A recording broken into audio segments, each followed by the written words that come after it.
نیکی کا راستہ دکھانا یہ بہت اچھا عمل ہوتا ہے۔ نبی کریم صلی اللہ علیہ وسلم نے فرمایا، نیکی کی رہنمائی کرنے والا نیکی کرنے والے کی مثل ہے۔ یعنی جب آپ کسی کو نیکی کی طرف رہنمائی کرتے ہیں تو یہ ایسا ہی ہے جیسے آپ نے خود اس نیکی کو کیا۔ اگر آپ کسی کو ترغیب دے کے نمازی بنا دیتے ہیں، وہ نماز پڑھے گا تو آپ ایسا جیسے آپ نے نماز پڑھی۔ نبی ایک بزرگ تھے، انہوں نے کہا کہ میں روزانہ 25 نمازوں کا ثواب پاتا ہوں۔ کسی نے کہا حضور نمازیں تو 5 ہیں۔ فرمایا ہاں 5 اپنی پڑھتا ہوں اور 4 کو میں نے نمازی بنا دیا ہے، تو 20 وہ اور 5 یہ 25 نمازوں کا۔ اسی طریقے سے اگر آپ کسی کو روزے کی ترغیب دیتے ہیں، وہ روزہ رکھ لیتا ہے، آپ کو ثواب ملے گا۔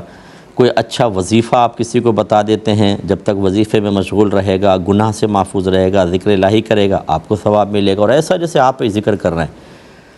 اسی طرح کسی کوئی حج نہیں کرتا، آپ نے ترغیب دی، اس نے حج جا کے کر لیا، آپ کو پورے حج کا ثواب ملے گا۔ کوئی صدقہ نہیں کرتا، بخل کرتا ہے، آپ نے حکمت سے سمجھا کے اس کو خرچ کرنے کی طرف مائل کر دیا، تو اس کے تمام صدقات کا ثواب جو آپ کی ترغیب پہ وہ کر رہا ہے، وہ اس کا ثواب آپ کو بھی ملے گا۔ اسی طرح کوئی گناہ کر رہا ہے اور آپ نے بڑے پیارے انداز سے اس کو اس گناہ کی نفرت ڈالی، گناہ سے دور کر دیا، اب وہ جب تک اس گناہ سے بچتا رہے گا، آپ کو پورا گناہ سے بچنے کا ثواب ملے گا۔ اس لیے کوشش کرنی چاہیے کہ نیکی کا حکم کریں اور کسی کو اچھے راستے کی رہنمائی کریں۔ اب اس کا جسٹ اپوزٹ بھی ذرا ہمیں دیکھ لینا چاہیے نا، کہ بعض برائی کو عام کرنے میں لگے پڑیں، کسی کا ذہن گندا کرنا، کسی کو گالی دینے پہ اکسانا، کسی کو کسی کے خلاف کارروائی پر لگا دینا، لیگ پولنگ کرنے پہ لگا دینا، کسی کو بلیک میل کرنے پہ لگا دینا، بہت سے سوشل میڈیا پہ بیٹھ کے گندی چیزیں ڈال کر اور لوگوں کو ترغیب دے رہے ہیں کہ اس غلاظت میں تم بھی مبتلا ہو جاؤ۔ تو جیسے اپنی ویڈیوز ڈالنا الٹی سیدھی، اپنے گھر والوں کو ساتھ ڈانس کروا رہے ہیں، دیگر چیزیں ہو رہی ہیں، اور وہ ڈال دیا، اب اس میں جی اتنے لوگوں نے دیکھا، پھر وہ ایک دم کوئی ترغیب دے دیتا ہے، اتنی ارننگ ہو رہی ہے اس کے اوپر، بس وہ قوم بعض اوقات لگ جاتی ہے پیچھے۔ دوسرے نے بھی ایسی برائیاں شروع کر دیں، جس نے یہ سٹارٹ کیا اس کے لیے گناہ جاریہ، گناہ جاریہ، گناہ جاریہ۔ تو اس لیے یہ چیزیں بھی سمجھنی چاہیے، اچھائی کا راستہ دکھائیں، برائی کا راستہ نہ دکھائیں، ورنہ تباہ و برباد ہوں گے۔ اس کے بعد نیکی کا حکم دینا، لوگوں کے درمیان صلح کرانا، اسی طرح خیرات، صدقہ و خیرات کرنا، یہ سب بھی احادیث کریمہ میں اور آیات وغیرہ میں آئے ہیں۔ جیسے قرآن میں اللہ نے بیان فرمایا کہ ان کے اکثر پوشیدہ مشوروں میں کوئی بھلائی نہیں ہے سوائے اس کے جو صدقہ کرنے کا حکم دے، یا نیکی کا، یا لوگوں کے درمیان صلح کرانے کا، اور جس نے اللہ تعالیٰ کی رضا جوئی کے لیے کام کیے تو ان قریب ہم اس کو اجر عظیم عطا کریں گے۔ دیکھیں اس میں تمام اعمال کا ذکر ہے۔ اسی طرح اگر سائل آ جائے تو اس کو نرمی اور ملائمت سے لوٹانا، یہ بھی ایک بہت اچھا عمل ہے۔ قرآن میں اللہ نے بیان فرمایا کہ نرمی سے بات کرنا، درگزر کرنا اس صدقے سے بہتر ہے جس کے بعد تکلیف پہنچے۔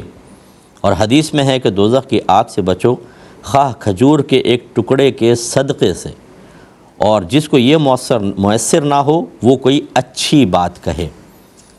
اب اس میں بھی ایک ذرا بات سمجھ لیں کہ سائل کو ڈانٹنا جھڑکنا اچھی بات نہیں، نرمی سے کہنا چاہیے، لیکن یہ وہ سائل ہے کہ جو زمانے رسول کے سائل تھے۔ سائل مینز مانگنے والا، سوال کرنے والا، وہ لوگ صرف ضرورت کے وقت مانگتے تھے، واقعی حقیقی ضرورت مند آتا تھا۔ اسی لیے نبی کریم صلی اللہ علیہ وسلم نے جب یہ وعید بیان فرما دی تو بعید ہے کہ کوئی شخص اس وعید کو سن کر بھی ہاتھ پھیلائے گا۔ یعنی اس زمانے کی بات کر رہا ہوں کہ نبی کریم نے فرمایا کہ جو بغیر ضرورت کے کسی کے سامنے دست سوال دراز کرے، وہ بروز قیامت اس حال میں آئے گا کہ اس کے چہرے پر گوشت نہیں ہوگا۔ کتنا مکروہ چہرہ لگے گا، یعنی ذلیل و رسوا کر دے گا اللہ تعالیٰ اس کو۔ حضرت عمر فاروق رضی اللہ تعالیٰ عنہ سے کسی نے کچھ مانگا تو آپ نے خادم سے کہا اس کو دے دو، دے دیا۔ تھوڑی دیر بعد آپ نے دیکھا وہ آدمی پھر مانگ رہا تھا، تو آپ نے خادم کو بلا کے تھوڑا ڈانٹا کہ جب میں نے کہا تھا اس کو دو تو سائل نہیں، تم تو سوداگر ہو۔ اس سے معلوم یہ ہوا کہ جو واقعی آپ کے جیسے خاندان میں کوئی آ کے کوئی چیز طلب کر لیتا ہے، مانگنے کی عادت نہیں ہے، کبھی آ کے مانگ لیا، کوئی محلے والا آ جاتا ہے، کبھی دوست مدد مانگ لیتا ہے، نہیں کرنی نرمی سے سمجھا دے، یار میں معذرت چاہتا ہوں، میرے خود حالات ایسے ہیں، ورنہ میں ضرور آپ کی مدد کر دیتا، مجھے معاف کر دیجیے گا۔ ایک یہ انداز بھی ہے، اور ایک یہ کہ تم منگتے آگے مانگنے کے لیے، دفع ہو جاؤ یہاں سے۔ دیکھتے رہے کہ حالات کیسے ہیں، ہاتھ پھیلانے کے آگے آپ نے 2 منٹ میں اس کو ذلیل کر دیا، اس کی عزت اتار کے ہاتھ پہ رکھ دی، یہ منع ہے۔ تو یہ جو پیشہ ور قسم کے فقیر ہوتے ہیں، ان کے لیے نرمی اور یہ نہیں، بہرحال میں نہیں کہہ رہا ہوں کہ آپ ان کو ماریں یا گالیاں بکیں، یہ نہیں ہے، لیکن ان کی حوصلہ افزائی بھی نہ کریں۔ پیشہ ور فقیروں کی بات کر رہا ہوں جو فٹ پاتھ خرید کر بیٹھے ہوئے ہیں، اور جو اپنے آنے والی نسلوں کو بھی صرف بھیک کے لیے تیار کر رہے ہیں۔ ماں بیٹھی ہوئی ہے، اتنا سا بچہ ساتھ میں کھیل رہا ہے، سخت دھوپ میں گرمی بیٹھے ہوئے ہیں، تاکہ بچہ شروع سے دھوپ کا عادی بنے اور وہ ماں باپ کو مانگتا دیکھ کر ساری زندگی مانگ کر گزارا کرے۔ وہ مانگتے ہیں، کھاتے ہیں اور زندگی گزارنے، کام کاج کے لیے تیار نہیں ہوتے۔ ان عورتوں کو کہہ کر دیکھیں آؤ ہمارے گھر کے اندر آ کے آپ کام کر لو، ہم پیسہ دے دیں گے۔ نو بابا، پوچھیں کتنا دو گے؟ آپ اگر فرض کر لیں تیر مار کے بولیں 10,000، بولیں گے 1 لاکھ تو مہینے کا میں یہاں کما لیتی ہوں۔ ان لوگوں کو دینے کا حکم ہے۔ جو رک رک کے گاڑیاں روک کے ہاتھ نکال کر دیتے ہیں نا، یہ آپ گناہ کر رہے ہوتے ہیں، بروز قیامت آپ کی گرفت ہوگی۔ اور آپ اگر کہیں میں تو اللہ کے لیے دے رہا ہوں، تو اللہ کے لیے حرام کام کرنا کہاں سے جائز ہو گیا؟ ان کو دینا گناہ، وہ اللہ کے لیے گناہ کر رہے ہیں آپ۔ یہ تو ایسا ہی ہے جیسے آپ کسی کو ٹی پستول کسی گینگسٹر کو لے کر دے دیں اور کہے کہ بھائی جو مرضی چاہ کر قتل کر، موبائل چھین، موٹر سائیکل چھین، کاریں چھین، لیکن میں نے تو اللہ کے لیے دیا ہے تمہیں۔ تو یہ آپ کے صرف اللہ کے لیے دینے کی وجہ سے وہ سارے عمل اس کے اچھے ہو جائیں گے؟ یہ گناہ کر رہے ہیں، ان کو ہرگز نہیں دینا چاہیے۔ ایسے سائل کو اگر آپ اس وجہ سے تھوڑا سا ڈانٹتے ہیں، جھڑکتے ہیں کہ اس کی حوصلہ شکنی ہو اور یہ اچھے راستے کی طرف آ جائے، ٹھیک ہے، ویسے تو یہ جھڑک کے یہ تو عادی ہوتے ہیں کہ اور کریں گے، لیکن بہرحال اس کی ممانعت نہیں ہے۔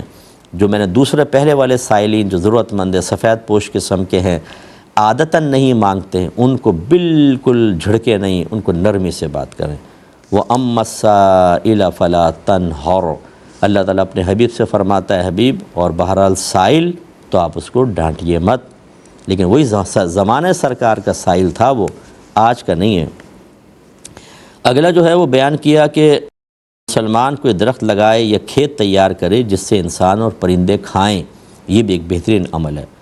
نبی کریم صلی اللہ علیہ وسلم نے فرمایا جو مسلمان کوئی پودا لگاتا ہے یا کوئی کھیت تیار کرتا ہے جس سے کوئی انسان یا پرندہ یا جانور کھاتا ہے تو وہ اس کے لیے صدقہ ہو جاتا ہے۔ تو ہمارے بھائی بہن جنہوں نے جامن کے درخت لگائے ہوتے ہیں گھروں کے اندر، امرود کے درخت ہوتے ہیں بعض اوقات، اور تو وہ گر جاتے ہیں، جامن لوگ اٹھا لیتے ہیں، توڑنے والوں کو تو منع کرنا چاہیے، وہ پتھر ماریں وہ گھر میں آ کے گریں گے، لیکن انسان یا جانور اگر کھا رہے ہیں اور آپ کو کوئی پرابلم نہیں ہے، آپ نے تجارت کے لیے نہیں لگایا، جیسے کھیتوں میں لگا ہوتا ہے بہرحال وہ تو بیچنے کے لیے ہوتا ہے، وہ تو چوری کر رہے ہیں، پھر اس کے منع۔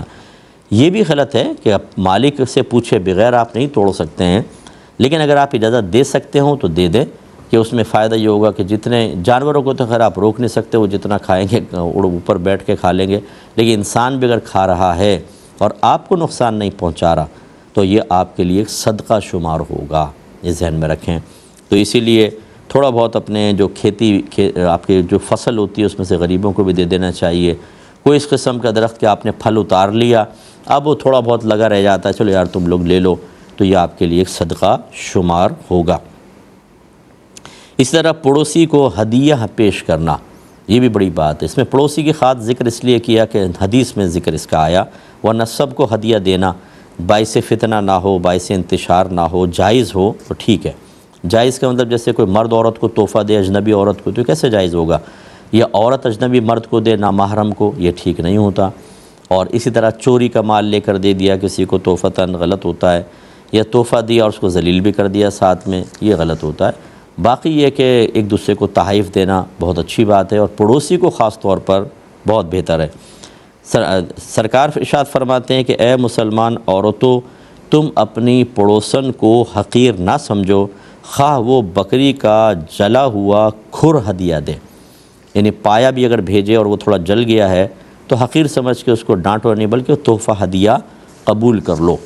تو یہ بھی ایک اچھی خصلت انہوں نے علماء نے بیان فرمائی اور اس کو جمع کیا کہ حدیث میں آئی ہے۔ اسی طرح 29واں ہے کہ کسی مسلمان کی سفارش کرنا، قرآن مجید میں ہے جو اچھی سفارش کرے اس کے لیے اس میں سے حصہ ہے، یعنی حصہ کے مطلب جتنا وہ سفارش کرنے کے بعد وہ شخص نفع پائے گا، ذہنی سکون ملے گا، دل ٹھنڈا ہوگا، گھر والوں کو سپورٹ ملے گی، ان تمام چیزوں کو جو اللہ ثواب دے گا یہ تمام آپ کے نام اعمال میں بھی لکھا جائے گا۔ اور حدیث میں ہے کہ تم شفاعت کرو اجر پاؤ گے، لیکن سفارش بھی وہ جو جائز سفارش ہوتی ہے۔